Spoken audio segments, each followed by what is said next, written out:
Et bonjour tout le monde. Je suis ravi de vous retrouver aujourd'hui pour une petite vidéo. Petite vidéo que vous pouvez adapter de manière générale, professionnelle et sentimentale parce que le sujet, on peut le retrouver dans notre rapport à la famille, notre rapport aux amis, notre rapport au travail. Voilà. Alors j'espère que vous allez bien, je vous embrasse bien fort. Je vais vous éviter mon petit laïus que je fais d'habitude là pour changer.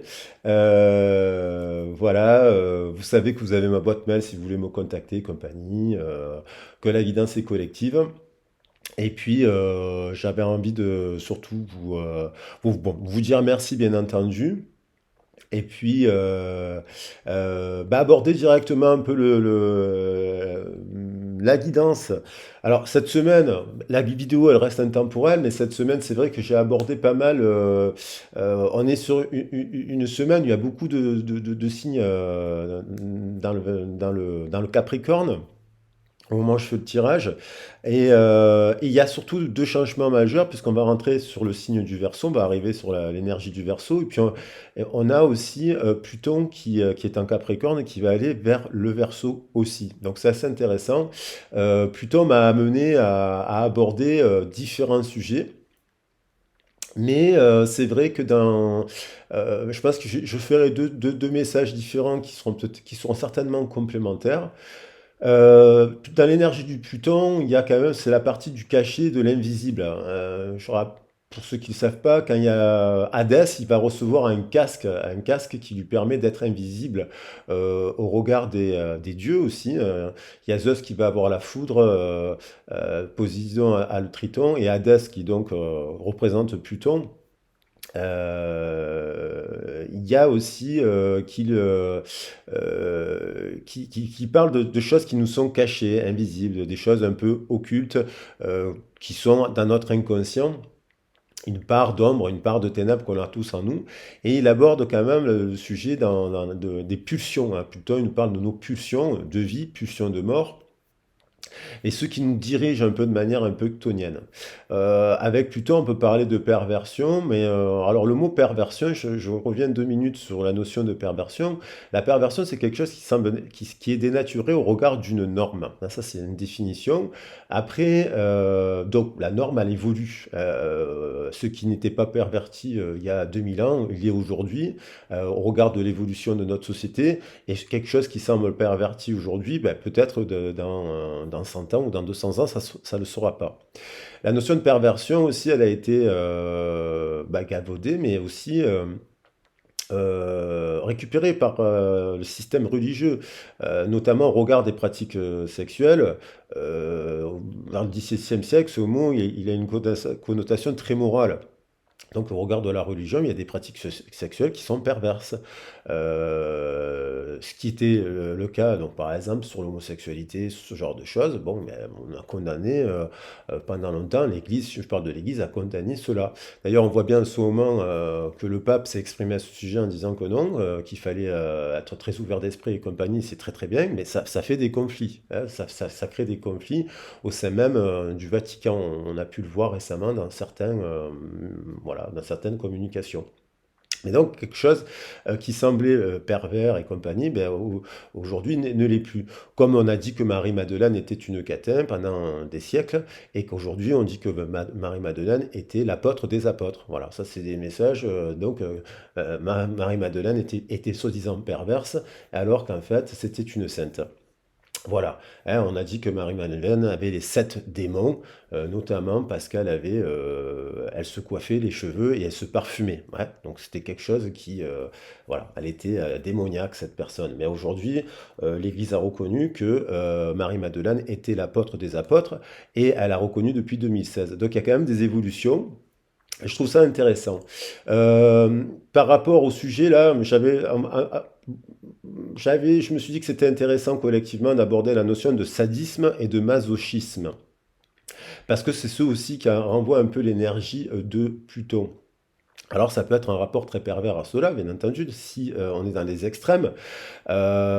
Pourquoi? Le sadisme, ça veut dire prendre du plaisir en faisant souffrir l'autre. Masochisme, donc, ça veut dire prendre du plaisir en souffrant.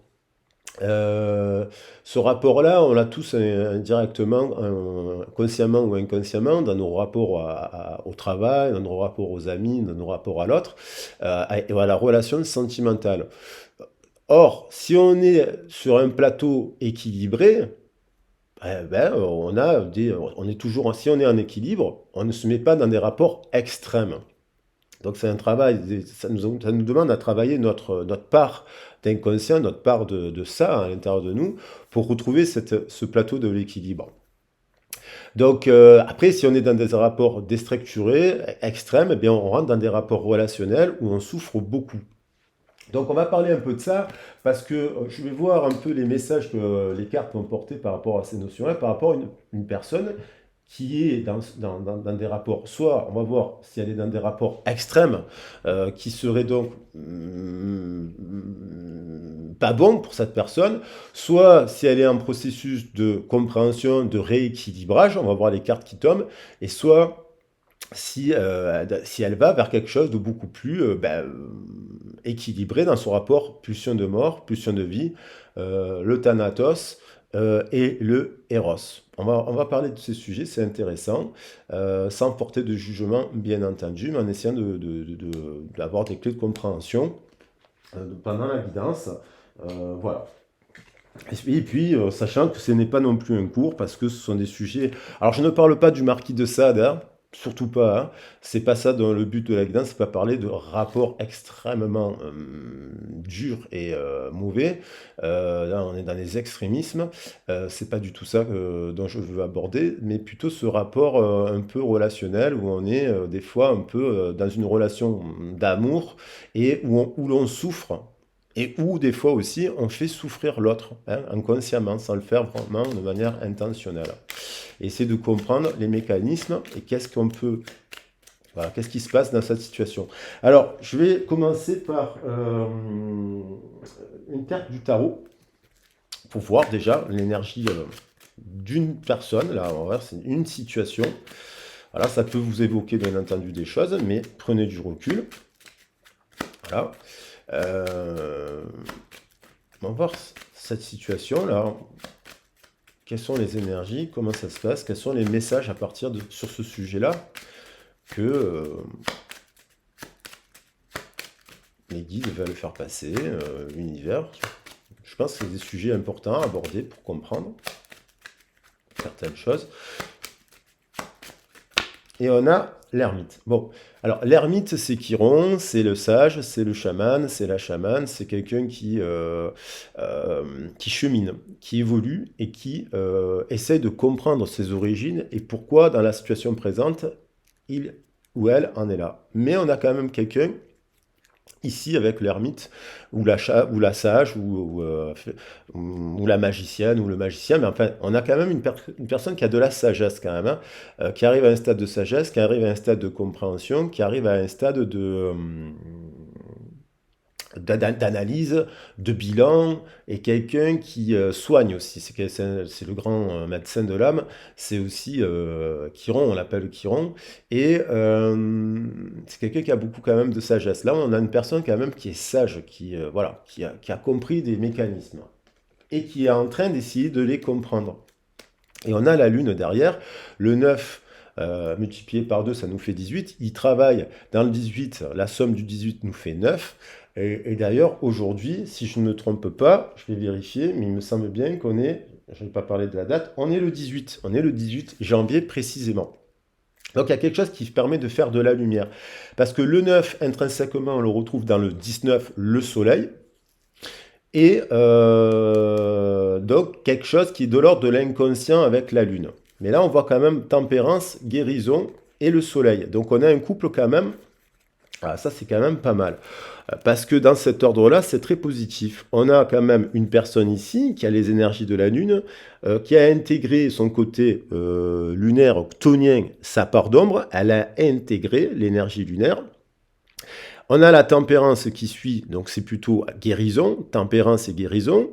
On a le diable, mais là, avec ce rapport-là, la tempérance et le diable, c'est plutôt positif parce qu'il y a quand même un équilibre qui se met en place. Donc c'est quand même quelqu'un qui se libère aussi de quelque chose de son passé, qu'elle fait la lumière par rapport à son partenariat et par rapport aux jumeaux, ou par rapport au partenariat, ou par rapport à l'autre. Et là, on a un couple quand même cosmique. Dans ce sens-là, c'est intéressant. Alors, on va voir d'autres cartes, d'autres messages.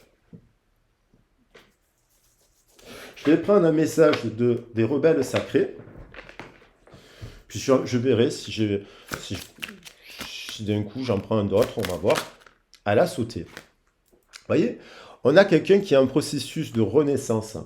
On a le papillon qui nous parle de psyché, qui nous parle de l'âme. Et on a quelqu'un qui est en amour, 2, 4, 6, est en train de renaître. Donc, vous voyez, parce que elle a compris, cette personne, elle est en train de comprendre ces rapports-là à l'intérieur d'elle-même. Et donc, du coup, alors ça peut être, bien sûr, si on est dans une relation sentimentale, le redémarrage d'une relation sentimentale, parce qu'on a le mot renaissance, donc d'un dialogue, dans un couple, dans une personne, on se retrouve quelques mois plus tard, quelques années plus tard, on a fait un travail sur soi et compagnie, donc on est en apaisement. Il y a 2 personnes de l'union, 4 dans la matière, qui s'unissent et qui se parlent en équilibre, hein, qui retrouvent un peu, qui tous les deux sont en train d'intégrer ces énergies. Mais attention, ça nous fait regarder ce rapport. Hein, que ressentez-vous avec le 9? Ça peut nous perturber, ça peut quand même faire remonter des angoisses, ça peut avoir des moments d'anxiété, ça peut avoir des moments d'insomnie, hein, puisqu'on peut attendre des trucs comme ça, et être en renaissance. C'est pour ça que c'est fragile. Mais on a encore ce 9 qui revient. Alors elle saute.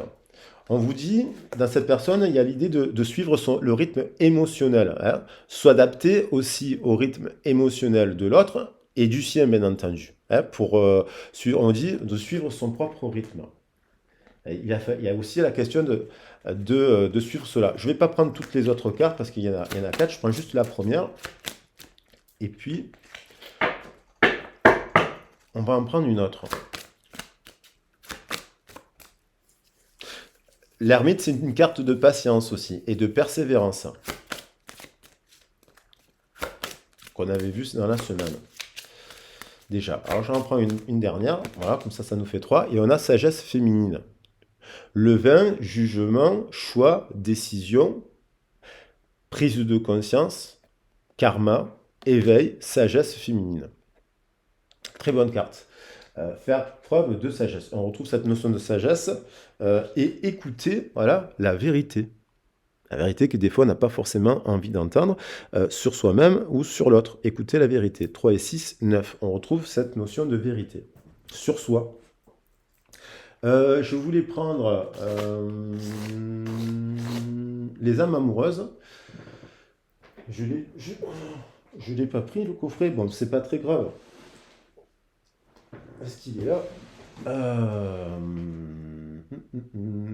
Les âmes amoureuses. Bon, s'il n'est pas là, il ne doit pas venir. Allez, c'est pas grave.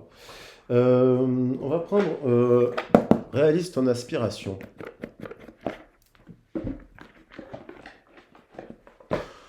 Pour alimenter un petit peu, pour voir qu'est-ce qu'il y a d'autre comme message.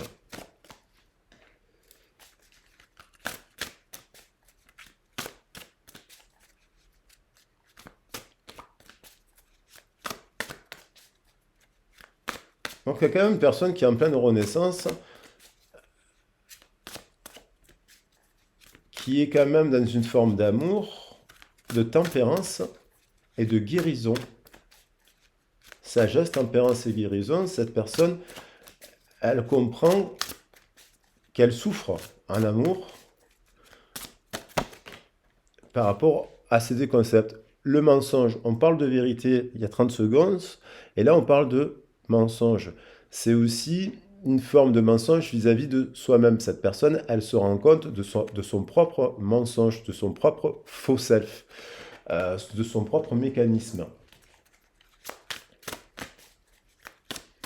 Et que forcément autour d'elle, il y a des mensonges aussi, il y a des manques de franchise, il y a des formes d'avertissement qui lui font comprendre des choses. On a l'acceptation, l'acceptation de cette vérité sur soi et donc forcément sur l'autre.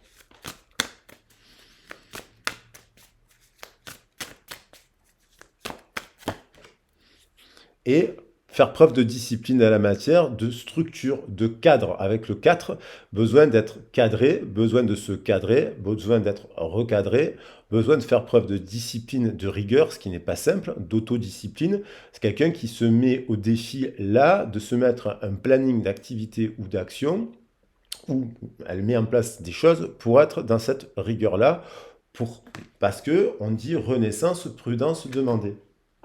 Alors ça peut être à travers un lien. Alors, qu'est-ce que je...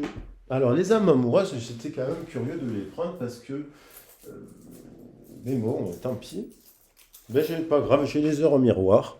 On va prendre les heures miroirs. Voilà, c'est celle qu'il fallait pas prendre finalement. Je vais prendre un ou deux messages des heures miroirs. On a trahison.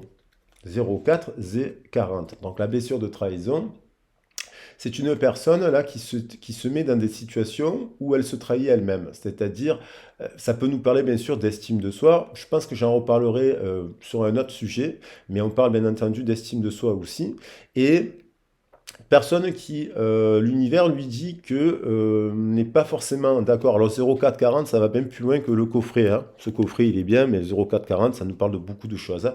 Ça nous parle de plein de trucs. Chiffre 8, le karma, ce genre de choses. Le 8 qu'on retrouve ici, le 4 qu'on retrouve ici, le 4 qu'on retrouve ici, et le 8 qu'on retrouve ici. Ce qui nous fait 48, hein. 4 et 8, 4 et 8. Discipline et acceptation d'une vérité pour pas retomber sur la répétition de schémas. Donc il y a quelque chose qui vient dire que l'univers a fait comprendre à cette personne qu'il y a des choses qu'elle mettait en place dans la matière qui n'étaient pas bonnes pour elle. Et on lui dit à cette personne, c'est une personne qui est en train de revenir sur le droit chemin, hein. Et donc, pour cela, c'est écrit, reviens avec moi sur le chemin qui t'est destiné. Donc ça, c'est le chemin aussi de l'ermite. Et fais des efforts nécessaires pour me retrouver. Ok. Derrière, on a quand même bonne nouvelle. Alors, on va voir. J'en reprends un deuxième. Et on a l'entraide. 2 et 2, 4. 2 et 2, 4. On retrouve cette énergie du 8 aussi dans ce message. De se mettre, faire preuve de patience, ce que je disais, d'être à l'écoute aussi des autres, et aussi quand même quelque chose qui permet de tendre vers des bonnes choses. Et là, on a quand même une bonne nouvelle arrive. C'est confirmé. Donc, voilà, on confirme quand même que quelqu'un est en train de tendre vers la bonne nouvelle, et qui va vers l'harmonie. On parle d'harmonie. Cette nouvelle peut être de l'harmonie. Alors, on va prendre les cartes du chakra du cœur. Et puis, je vais prendre des cartes du tarot de Marseille aussi, tarot celtique. Alors, pas du tarot de Marseille, c'est le Rider-Waite Tarot, version anglaise, mais on a à peu près les mêmes messages, quoi qu'il en soit, et une lecture différente, qui est plus simple en fait avec le tarot anglais, parce qu'il y a une base d'illustration qui est commune avec le tarot anglais, qui donne un peu plus de clés, de facilité de lecture que celui du tarot de Marseille en fait. Tac, tac, tac. Qu'est-ce qu'on... Donc j'ai dit chakra du cœur. Alors on va voir là, qu'est-ce qui se passe. Moi je suis sur un tirage à 7 chakras, donc à 7, voilà. Il y en a qui appellent cela le fer à cheval aussi. On va voir un peu la situation.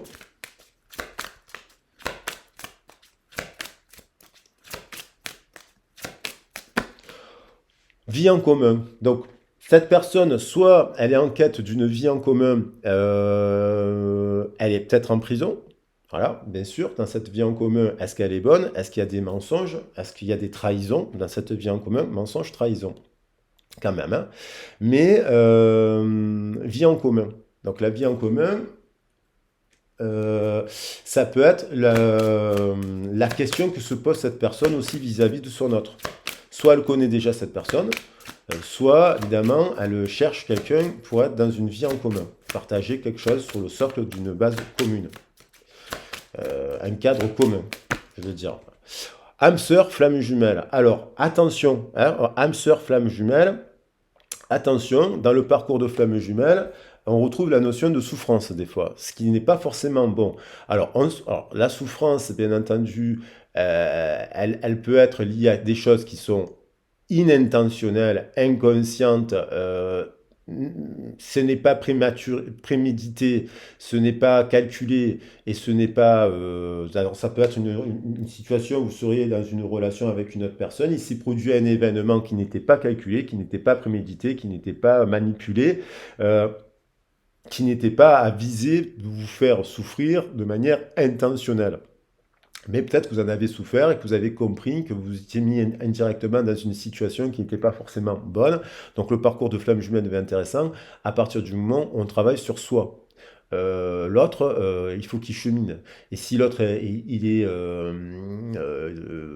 malade, entre guillemets, ou qu'il a des blessures à régler, il faut qu'il puisse le faire seul. Chacun doit travailler sur ses propres blessures pour être en complétude et en harmonie. Mais on a quand même le message de l'âme sœur et de la flamme jumelle. Donc, est-ce que c'est dirigé par un coup de foudre, parce qu'il y a le feu, qui nous amènerait à souffrir, ou est-ce que c'est dirigé par un coup de foudre qui nous amène à être en harmonie? La question est là.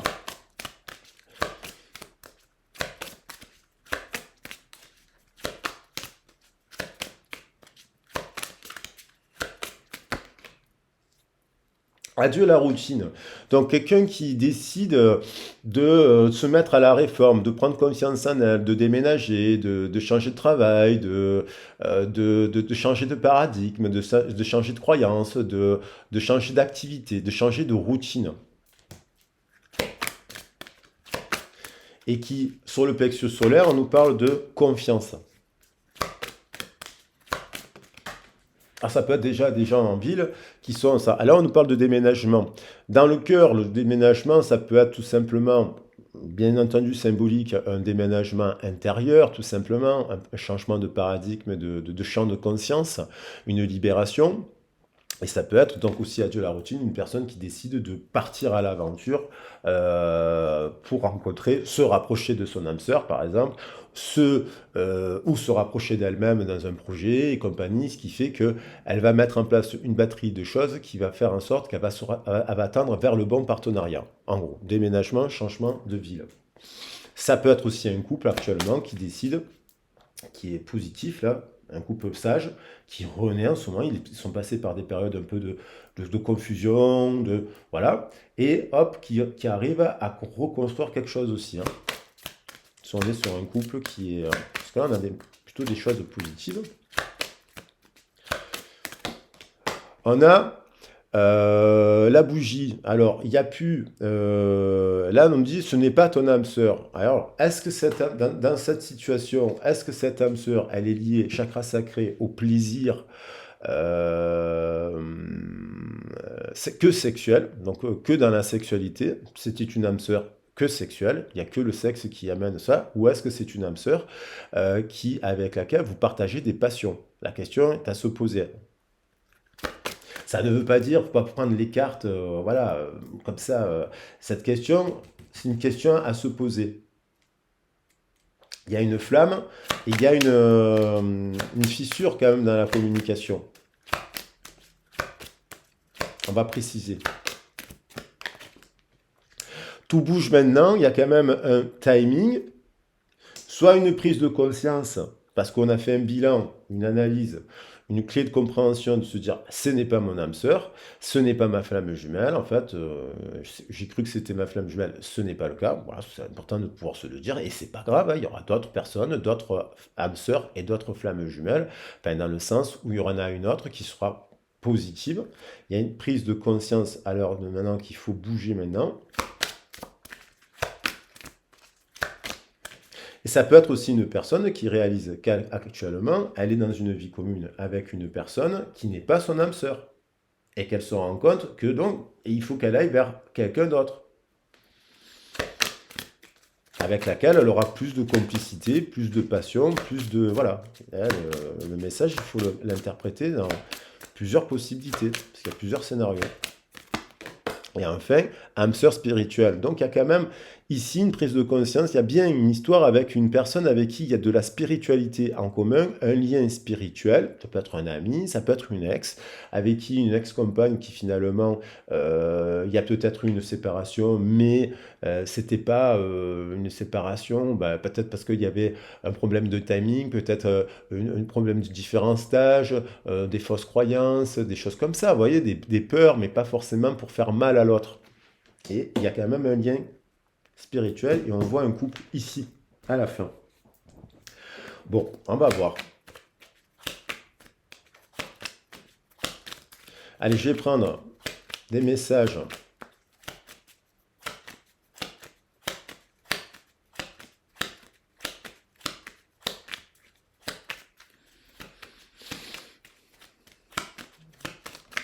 Hop, ça saute. Il y a quand même une personne qui est ancrée dans la matière, qui a des valeurs de la terre, qui est généreuse, qui a l'énergie, on pourrait dire, de la terre, du Capricorne, du Taureau ici et là, qui a des valeurs aussi, qui a de voilà, et qui a du matériel. Alors, un effet négatif, est-ce que cette personne, elle est trop dans le matériel?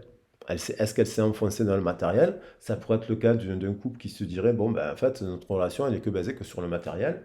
Voilà, et du coup, je ne suis pas en harmonie, ce n'est pas mon âme sœur, et on va vers quelque chose de mieux.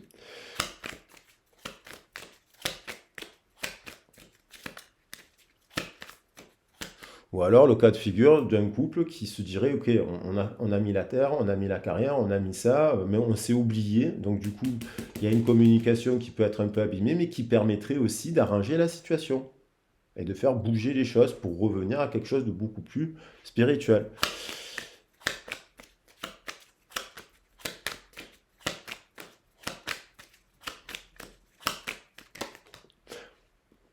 Hein, jugement, révélation, décision, prise de conscience, karma, avec la carte du jugement. Quelqu'un qui réalise quelque chose, quelqu'un qui fait la lumière. Elle peut être, donc ça peut être une personne avec qui vous êtes en séparation, comme une nouvelle personne qui a fait un travail de nettoyage.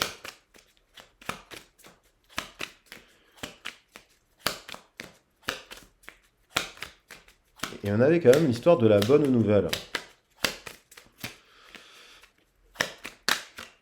Amour. Il y a de l'amour. Deux arcanes majeurs.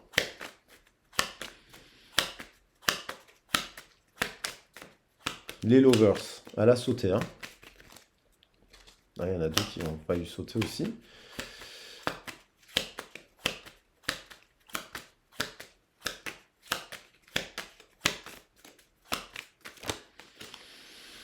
La reine d'épée. Alors, cette personne, elle est autonome, elle est indépendante, elle est pragmatique, elle est peut paraître froide, mais elle peut prendre des décisions.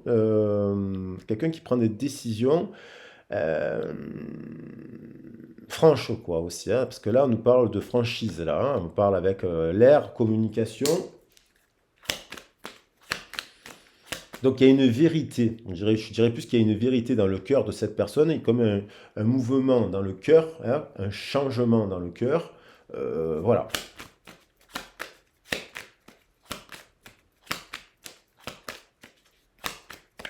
Elle réalise quelque chose. Mais ça vient du cœur, une vérité du cœur.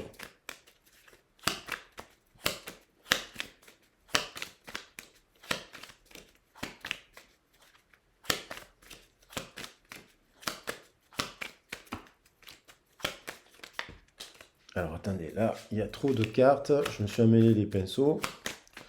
Je vais en prendre une franche.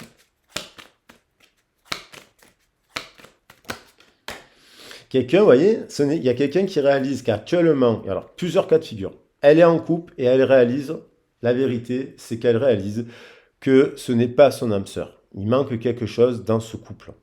On retrouve cette notion. Mais elle va se diriger vers quelqu'un d'autre. Elle se dirige vers quelqu'un d'autre.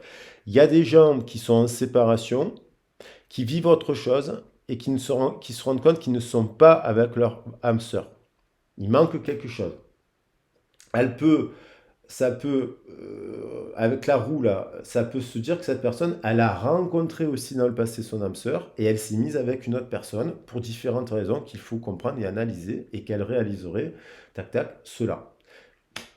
Et ensuite, on a aussi une personne, tout simplement, qui se dit, je pensais être avec ma flamme jumelle, si on, puisqu'on parle de là, je croyais être dans un parcours de flamme jumelle, et parce que elle fait un travail d'analyse, de compréhension avec l'ermite, qu'elle comprend que ce n'est pas sa flamme jumelle, tout simplement.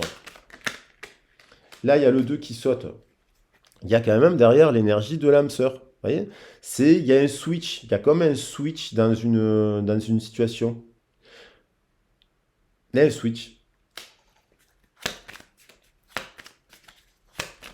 Alors cette personne, elle était peut-être dans un rapport sado-maso, dans un sens très déséquilibré. C'est-à-dire une forme d'éros où serait basée beaucoup la sexualité, mais pas de complicité, pas de passion. Une forme d'éros où il y aurait, peut-être on est avec quelqu'un, on partage la fête, on partage l'alcool, on partage la drogue, on partage plein de trucs comme ça. C'est une illusion. Ce n'est pas spirituel. Il y a que ça en fait. Il n'y a que le plaisir un peu pas bon. Mais cette personne, ça voudrait dire aussi qu'elle est dans un processus de clé et de compréhension.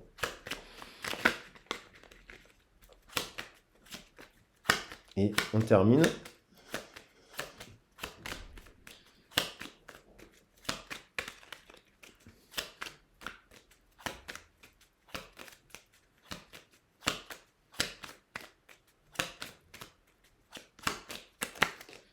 Voilà, par une célébration avec une âme sœur spirituelle. Là, on voit quelqu'un qui se réunit. Il y a une renaissance. On retrouve la renaissance qui était indiquée au départ. On retrouve le 3 qui est contenu dans le 6. On retrouve dans le 24 qui nous fait 6, qui nous parle d'amour, d'estime de soi et compagnie. Et on retrouve quelqu'un qui célèbre quelque chose spirituellement avec des personnes là. Et parmi ces personnes, il y a son âme sœur. C'est-à-dire, alors voilà, plusieurs scénarios possibles. Personne célibataire qui pense à personne, qui a compris qu'il fait un travail, tac, tac, tac, tac, et qui va vers ça. Personne qui est en couple, ça ne s'arrange pas, et donc du coup il y a une séparation. Personne qui est en couple, mais du coup il y a une crise peut-être qui permet de revenir aussi à cela. Et deux personnes qui sont en éloignement, qui réalisent qu'effectivement ils sont dans un lien spirituel positif, et deux autres qui réalisent que non, hein, parce que voilà, il y a cette carte ici qui est un peu négative, qui réaliserait que non, c'est pas grave, j'ai compris quelque chose, j'ai fait un travail sur... ça, c'est des gens qui font des travaux sur eux-mêmes et qui vont vers la réalisation du bon partenariat. Voilà. Allez, pour finir, je vais peut-être prendre un dernier message. Eh ben, l'oracle des amoureux, puisqu'il est là, je vais le prendre. Et on a, alors, peut-être un petit dernier message pour voir. Mais à la fin, on célèbre quelque chose. C'est plutôt avec une âme sœur spirituelle. Ça, c'est positif. Et ça, c'est le vrai parcours de la flamme jumelle. Le bon parcours de la flamme jumelle. Voilà. Ah ben, elle a sauté. Vous voyez? Pardon. Hein, arrête de te concentrer, ton énergie, sur des choses négatives. La vie est trop précieuse pour être gâchée. Tu crées ta réalité parce que tu penses, rêves, imagine. Il y a la notion de pardon. C'est aussi se libérer aussi de certains événements passés. Voilà. C'est aussi une personne qui comprend son passé, qui fait le nettoyage du passé et qui donc peut aller célébrer cette union qui est magnifique et qui est équilibrée, on le voit bien sur la carte. Voilà les loulous, j'espère que la vidéo elle vous a plu, que le sujet vous a intéressé. Pour ma part, je vous fais des gros bisous. Merci beaucoup. Pour si la vidéo vous a plu, n'hésitez pas à laisser un petit commentaire, n'hésitez pas à mettre un petit like. Et si vous voulez aborder ces notions un peu plus en profondeur, bien entendu, sur ces notions de sadisme, masochisme, ce genre de choses, si ça vous évoque quelque chose, que vous dites, bon, ça vaut le coup d'approfondir un peu les choses, j'ai besoin de clarté. Eh ben, vous n'hésitez pas à me contacter, vous avez mon mail dans le descriptif de la vidéo. Encore une fois, je vous dis merci à ceux et celles aussi qui font un petit don pour la chaîne. Merci infiniment. Je vous embrasse bien fort, je vous dis à très vite et à bientôt. Ciao, ciao.